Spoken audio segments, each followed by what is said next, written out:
Salve, salve, rapaziada! Começando mais um giro de informações aqui no DP Channel, para a gente falar bastante aí sobre o Massa Bruta, sobre o Red Bull Bragantino. Bragantino que não vem de uma sequência boa, não consegue vencer na competição, né? Tá aí há um bom tempo sem conseguir uma vitória, acabou empatando no Beira-Rio com o Internacional de Porto Alegre, sem gols, 0-0. Se for fazer um recorte, né? Empatou com o terceiro colocado do campeonato, o Inter que está invicto há algum tempo, até que é um bom ponto. Só que o fato é que o Bragantino precisa voltar a vencer e está com dificuldade exatamente para marcar gols. Mas isso a gente vai debater um pouco, Rodrigo, até porque o Barbieri optou por uma formação diferente, a gente pode até trazer aqui, mas é um prazer sempre, né? Estar com você aqui para falar um pouco sobre o Massa Bruta. Fala, Diego, olá, pessoas. Mais uma vez que o Bragantino não ganha. Você pode pegar o recorte que são 4 empates seguidos, né? Então, 4 jogos que não perde, mas também não ganha, né? Campeonato de pontos corridos, você tem que ganhar para você subir na tabela. O empate, no máximo, te mantém na mesma posição, porque você precisa ganhar, né? Os 3 pontos são muito importantes, né? Ficar somando um ponto por rodada não te leva muito longe. E o torcedor otimista pode olhar que a última vez que acabou a sequência de não vitórias do Bragantino foi contra o Flamengo, que é o próximo adversário do Bragantino, né? Teve também uma sequência ruim lá no meio da temporada, não foram todos do Brasileiro, né? Foi aquela sequência do time sendo eliminado em Libertadores e Copa do Brasil, e que acabou justamente contra o Flamengo, ganhando o Flamengo, trocou até o técnico, tudo mudou a vida do Flamengo, e a do Braga mudou por um momento, né? Porque depois voltou a oscilar de novo. O Bragantino nessa temporada é um time que oscila muito resultados e em nenhum momento consegue ter uma sequência boa de vitórias, né? Acho que fora o Paulista ali, quando o nível de disputa também é menor, né? O Bragantino não teve sequências boas nesse ano. Contra o Inter, testou um time mais ofensivo, né? Acho que de mais defensivo no time só tinha o Raul, que o Lucas Evangelista já é mais 8, com algumas características ofensivas, o Johan, depois na frente Arthur, Carlos Eduardo e Alinho, um time muito rápido, mas ao mesmo tempo foi um time muito cauteloso contra o Inter, né? Você vê que o time se fechava bem perto do seu gol, o Arthur subia muito pouco, ele só subia na boa mesmo, ele não aparecia tanto quanto era o costume antigamente, sei lá, antigamente o Bragantino roubava a bola, o Arthur já saía correndo para receber na frente. Quanto o Inter ele tomava um certo cuidado para não sair, não deixar um espaço para alguém poder aproveitar. Então, se você for olhar nesse sentido, o Bragantino até que foi bem no jogo. Mas, assim, correu poucos riscos, né? Escolheu correr poucos riscos, escolheu se defender com mais cuidados e até que nesse ponto foi bem.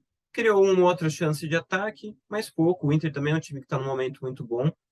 E até que empatar lá não é ruim, o problema é mesmo a sequência, você não conseguir ser competitivo a longo prazo, né? Porque nesse jogo você conseguiu ser, só que no campeonato inteiro você não tem conseguido em vários momentos.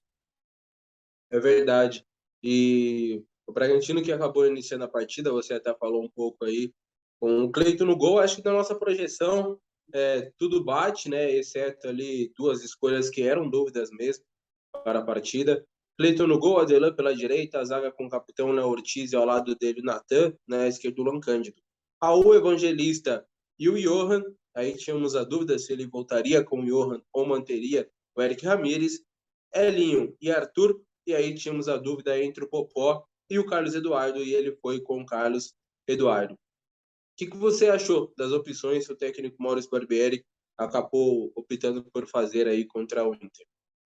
Dava a entender que seria um time ofensivo, mas foi um time que estava buscando mais velocidade em contra-ataques, né? Elinho, Johan, que não é tão rápido, mas ele é rápido na hora de decidir, então acaba dando velocidade para o time. O Carlos Eduardo, que só se explica, né, realmente nisso, né? Um jogador que tem uma velocidade para poder buscar as costas da defesa, mas ele não tem essa característica de centroavante, esse posicionamento dele de encontrar espaços ali, então ele não consegue criar muito ali. Então, acho que se a tentativa era ter velocidade, funcionou em poucos momentos. Então, acho que não funcionou tão bem nesse sentido. Tanto que no segundo tempo ele tem trocas em outros sentidos, né? Ele não troca só posição por posição. Ele até chega a colocar o Jadson no jogo e fazer um time mais num 4-2-3-1, com o centroavante sendo o Eric Popó, dois volantes mais característicos ali, o Raul e o Jadson, segurando bem ali no começo da jogada, um time mais para poder ter velocidade, né? O Arthur por dentro também não resolveu tanto. Acho que foi um pouco melhor nessa estratégia do time, mas ainda assim não surtiu tanto efeito. A melhor chance, acho que de todas, foi aquela no final ali com o Arthur de falta, né? Então acabou não sendo um time que criou tanto assim. Bom, e o Bragantino que está com dificuldades realmente, né, para fazer gols, teve duas oportunidades claras, eu acho. Eu acho que a primeira com o Carlos Eduardo, mas aí ele errou o domínio, né, uma bola que acabou sendo bem enfiada ali para ele. E no momento do domínio ele já errou e chutou meio que caindo, foi mal ali o Carlos Eduardo. Que, aliás, eu acho que não se encontrou como centroavante, né? O que ele fez de legal como centroavante foi sofrer um pênalti contra o Palmeiras, assim, mas não teve outro grande momento do Carlos Eduardo. Foi contra o Palmeiras? Não sei se Foi. foi contra o Palmeiras. Foi contra o Palmeiras, né? Foi, daí acabou dando pênalti. É.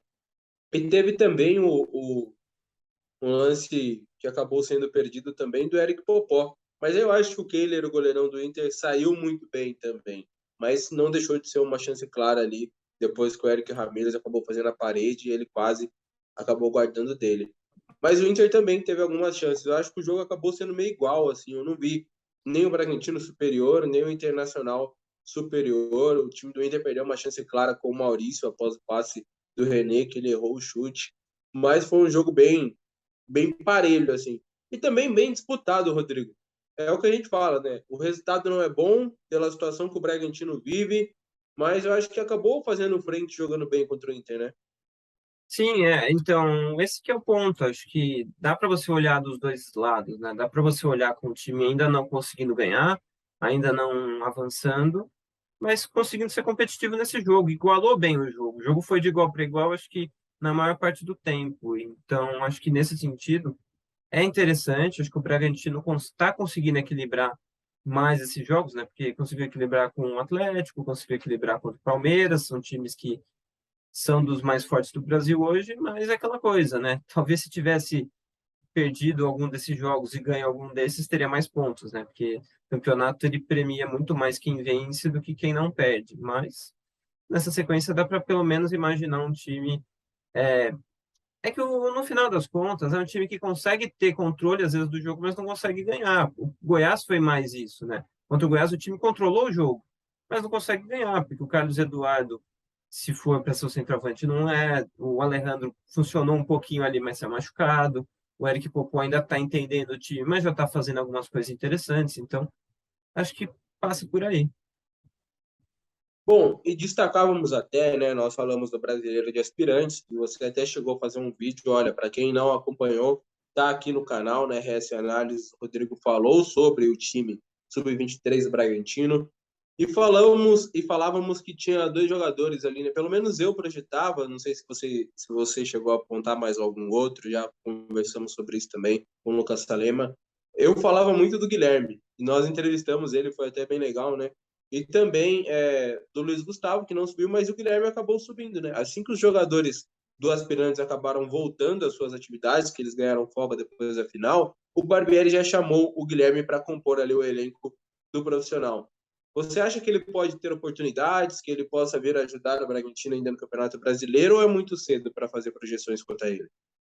Por mais que seja cedo, eu não duvido, porque a posição que ele mais troca de jogador nessa temporada é a centroavante, né? Então, eu não duvido que ele tenha alguma chance. De experiência, eu acho que ele não tem tanta mais que o Eric Popó, acho que os dois, em experiência em primeira divisão, os dois estão até meio parecidos. O Popó agora jogou duas vezes, mas é pouca coisa. Por mais que ele tenha participado de mais jogos profissionais, não eram jogos de Série A.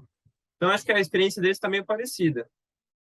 São jogadores com características diferentes, né? O Guilherme é um jogador muito mais movimentação, isso acho que é até interessante nele e que ajuda muito os pontas, né? O Eric, ele tem mais característica de centroavante, assim como o Alejandro, só que o Guilherme não, ele sai, ele joga pelos lados às vezes, e isso ajuda muito quem aponta, porque ele troca de posição ou ele ajeita uma bola para a entrada de algum ponto. Acho que isso pode ser interessante se houver o mesmo posicionamento, a mesma movimentação que ele tinha no Aspirantes no time principal. Mas acho que no começo ele vai fazer o Guilherme rodar um pouco, viajar um pouco com o time profissional, assim como sei lá, o Endrick está fazendo isso no Palmeiras agora, já viajou 2 partidas, mas não está entrando. É mais para você entender o ambiente, né? Até o Gabriel Jesus estava falando esses dias que ele lembra a primeira vez que ele foi chamado para um jogo de Copa do Brasil. Ele nem jogou, mas ele lembra de ter ido, de ter participado. Então você vê como é um ponto importante para o jogador essa chamada dele para o time profissional,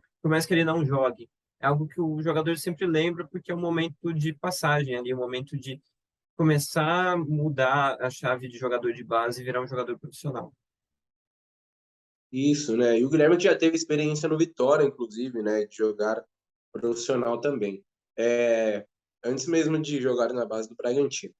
Bom, Rodrigo, e você até me falava, a gente conversava fora do ar sobre a questão do Arthur. Uma curiosidade envolvendo o Arthur. Qual é?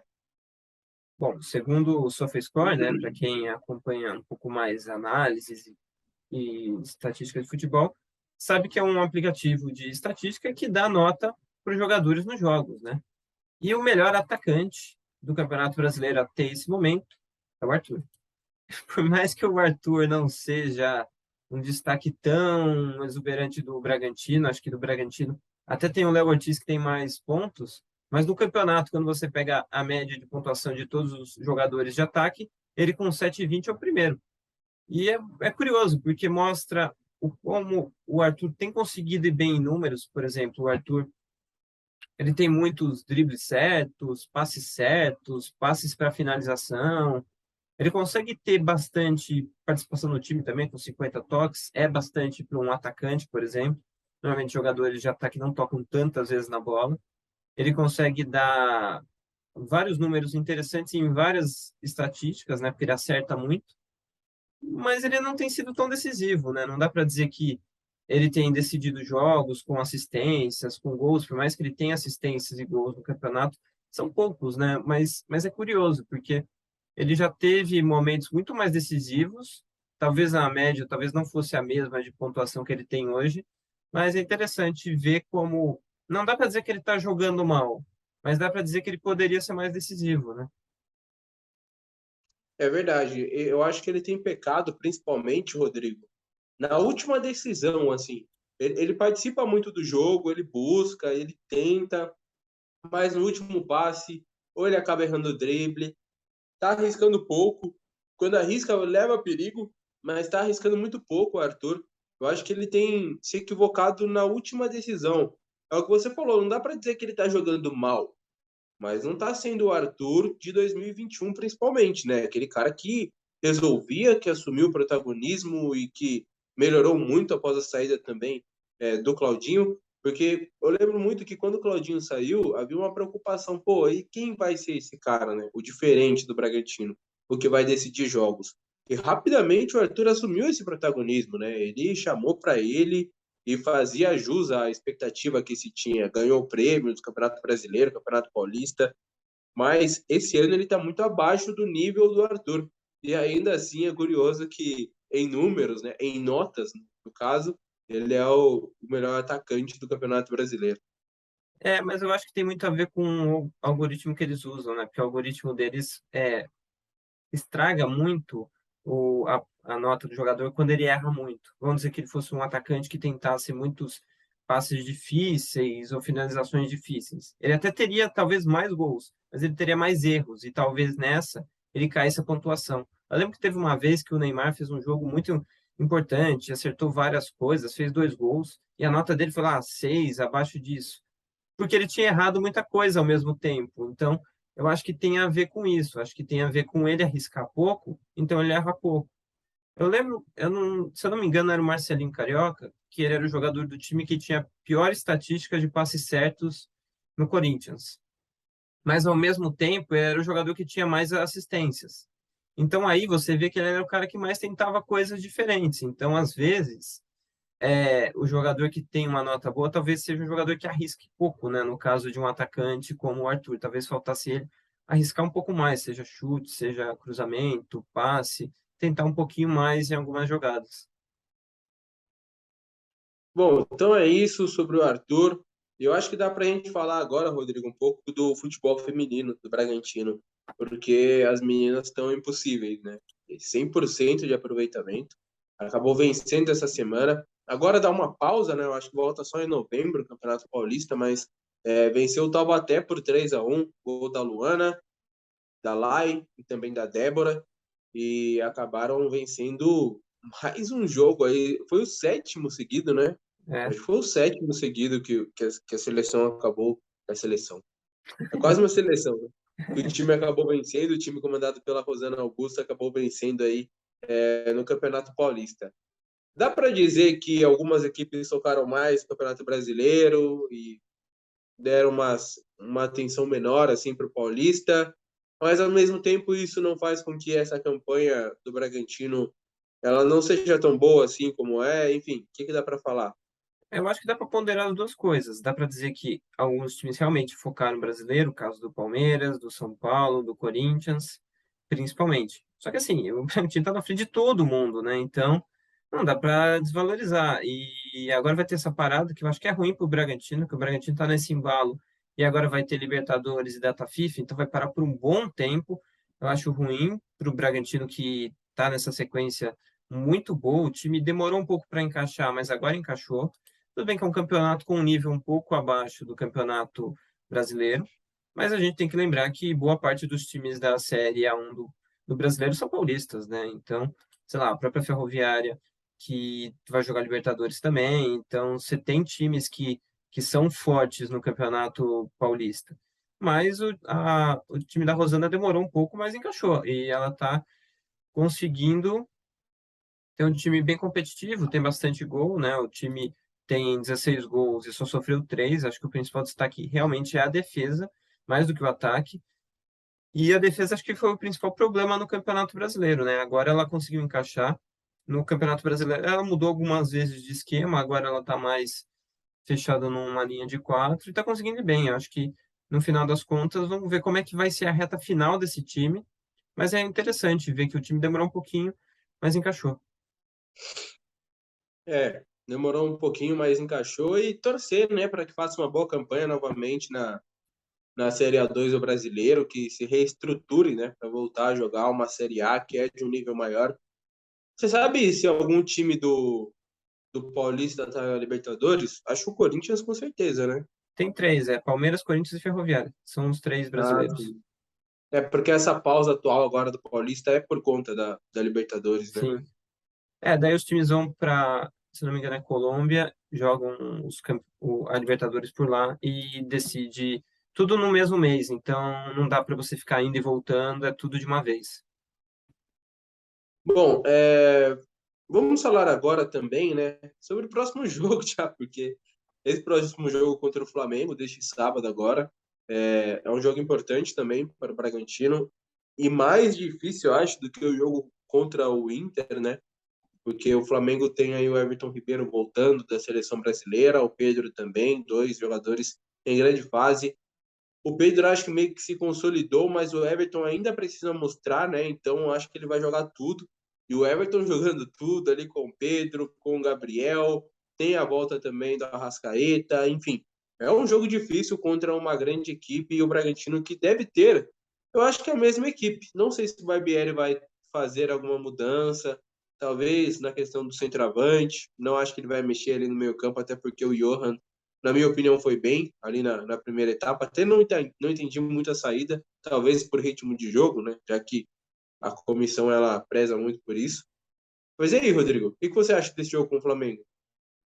Só pontuar que a Libertadores é no Equador e não na Colômbia, como eu tinha falado.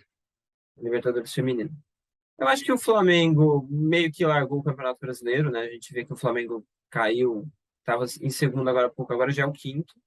Então, esse é um ponto que o Bragantino pode aproveitar. Não sei o quanto o Dorival vai colocar de titulares e de reservas, porque daqui a pouco tem final de Copa do Brasil e de Libertadores. Não sei qual vai ser o foco total do time ou não. Acho que provável que seja uma mescla entre titulares e reservas. Mas é isso, acho que é um jogo difícil, obviamente. O Flamengo é um time que é muito forte, principalmente em casa.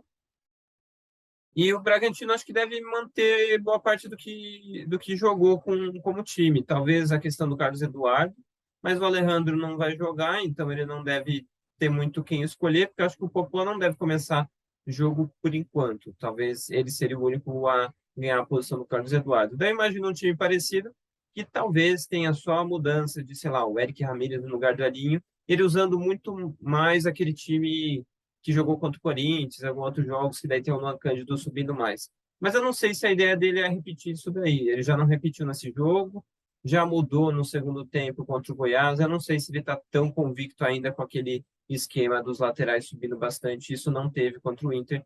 Não sei se vai ter contra o Flamengo. Bom, vamos responder as perguntas também, né? O pessoal que interagiu conosco participando é, no Twitter e também no Instagram. Começando então pelas perguntas aí do Instagram, o Vitor Gabimelo fez duas. A primeira, a mídia colombiana disse que o Braga está de olho no Daniel Ruiz, do Milionários da Colômbia. Seria uma boa? Geralmente quando essas notícias saem é porque o jogador realmente ele faz parte ali, né, de uma espécie de scout do Bragantino que analisa e que monitora vários jogadores, vários jogadores. E no caso do Daniel Ruiz acabou surgindo algumas equipes também da Europa, né, a notícia que saiu.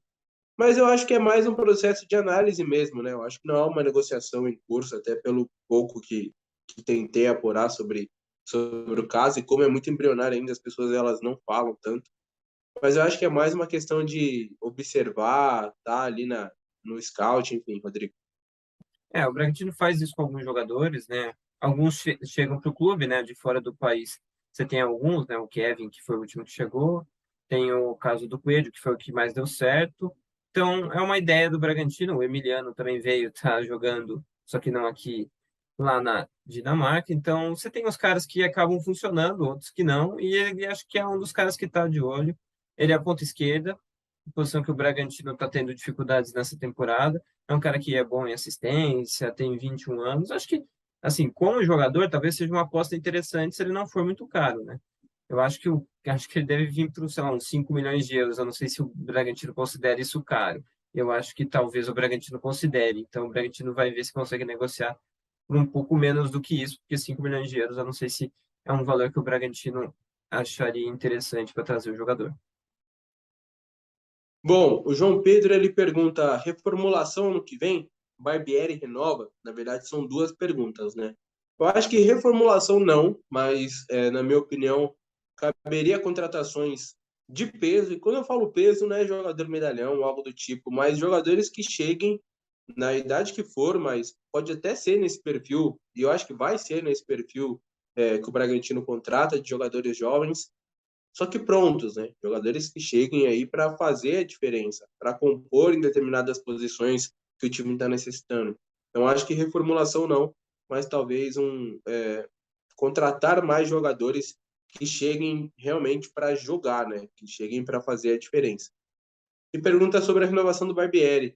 E aí uma pergunta interessante, Rodrigo, porque o Barbieri foi perguntado sobre isso, né, pelo Eberson na coletiva. E o que você analisou da resposta dele? Ele disse que já teve conversas com a diretoria nesse sentido, não relatou ali o teor dessas conversas, mas que já teve conversas.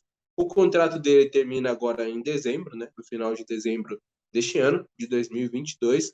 Ele acabou externando que é do desejo dele continuar e que acredita que seja o desejo do clube, que torce para isso acontecer. O que você analisou dessa resposta do Barbieri? Bom, se o Bragantino tivesse realmente convicto, né, a gente está entrando em outubro, a temporada acaba em novembro, e já seria interessante ter na cabeça do clube o técnico para o ano que vem, ele já teria renovado, né? Eu acho que se fosse uma convicção boa e grande do clube, sei lá, o Rogério Ceni renovou antes também com o São Paulo. Então, eu acho que se fosse uma convicção um pouco maior do clube, acho que ele já teria renovado. Eu não sei se o Bragantino é um clube que pensa a longo prazo. Então, eu acho que nesse caso já teria renovado. Ele fala que quer ficar, acho que para ele até faz sentido, mas acho que o clube ainda tem um pouco de dúvida. Não sei se o clube está procurando outros nomes no mercado, acho que acredito até que não. Acho que a ideia do clube talvez até seja manter ele, mas eu acho que eles querem ver um pouco mais do que ele consegue fazer nesse fim de temporada para ver se ele fica. Pelo menos é essa a impressão que está passando até aqui. Agora, o elenco, acho que renovação não precisa. E o Bragantino precisa querer saber se ele vai querer disputar mais em cima na tabela ou não. Se ele quiser, ele vai ter que trazer jogadores mais pesados no sentido de decidir jogos do que tem hoje. Senão, vai fazer uma temporada no máximo parecida com essa. Bom, o Vitor Gabimelo, né, eu falei que ele tinha feito duas, eu trouxe só uma, ele também perguntou sobre o João Lucas e o Joaquim do Cuiabá. Uma boa dupla, ambos jovens, seria uma boa para o Braga?